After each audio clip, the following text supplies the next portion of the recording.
School में दाखिला। और तीसरा काम दादा की वो पुरानी लोहार की दुकान रेनोवेट करना, नया बोर्ड लगवाया, कालूराम शर्मा लोहार एंड सन्स, 1924, बहाल 2024। मंदिर का नया ट्रस्टी बनने के बाद कपिल ने एक ऐसा काम किया जो मोहल्ले ने कभी नहीं देखा था। उसने मंदिर को सिर्फ अपने परिवार की मिल्कियत नहीं रखा, बल्कि एक पब्लिक ट्रस्ट बनाई, केदार शर्मा महादेव ट्रस्ट। और उस ट्रस्ट में उसने मोहल्ले के 10 गरीब परिवारों को सदस्य बनाया। मंदिर की कमाई का 70% मंदिर की देखभाल के लिए और 30% मोहल्ले के गरीब बच्चों की पढ़ाई के लिए। कपिल ने कहा, मेरे परदादा ने यह मंदिर सबके लिए बनाया था, मैं भी सबका रखूंगा। लेकिन बिटर स्वीट वो मोमेंट था जब मंदिर में नए ट्रस्टी की सेरेमनी हुई। पूरा मोहल्ला इकट्ठा, एएसआई अधिकारी, मीडिया, वंदर, जस्टिस पूनम शर्मा खुद आईं और मां सरोज देवी को कपिल ने व्हीलचेयर पर लाकर मंदिर में बिठाया।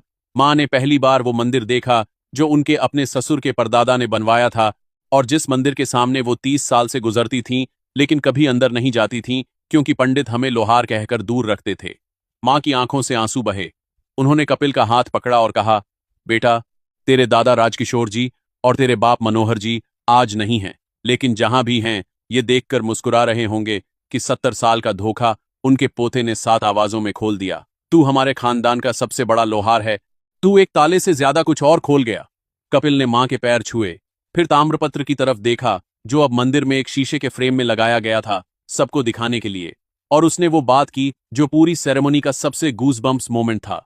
मेरे परदादा लोहार कालूराम जी ने 1924 में एक ताला बनाया था जिसे 100 साल तक कोई नहीं खोल पाया। 50 एक्सपर्ट्स दुनिया के फेल हुए, लेकिन मैं खोल पाया क्योंकि मेरे दादा ने मुझे 7 आवाजें सिखाई थीं। मेरे पास दुनिया की सबसे बड़ी टेक्नोलॉजी नहीं थी, बस दादा की डायरी थी। मेरे पास जर्मनी की एजुकेशन नहीं थी, बस परदादा की विरासत थी। और आज मुझे समझ आया कि परदादा ने वो ताला क्यों बनाया था।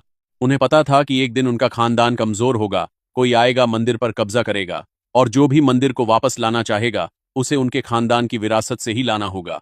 उन्होंने वो ताला एक चाबी के लिए नहीं, एक वारिस के लिए बनाया था, और 100 साल बाद वारिस आया। पूरा मंदिर तालियों से गूंज उठा और मां ने कपिल के सिर पर हाथ रखा। 1 साल बाद एक रिपोर्टर ने कपिल का इंटरव्यू लिया। कपिल जी, एक आखिरी सवाल, 50 लाख मिले, मंदिर मिला, इज्जत मिली, लेकिन आप अभी भी वही लोहार की दुकान चलाते हैं, छोड़ क्यों नहीं देते? कपिल ने हंसकर जवाब दिया, दीदी, मेरे परदादा लोहार थे, मेरे दादा लोहार थे, मेरे बाप लोहार थे, और मैं भी लोहार ही हूं। मंदिर तो बस विरासत है जो वापस मिली, लेकिन पहचान लोहार की है। और अगर मैं वो दुकान बंद कर दूं तो उन 7 आवाजों को मैं कैसे जिंदा रखूंगा जो मेरे दादा ने मुझे सिखाई? कल मेरा कोई बेटा होगा, मैं उसे भी सिखाऊंगा ये 7 आवाजें, और उसे बताऊंगा, ताला एक चीज नहीं है बेटा,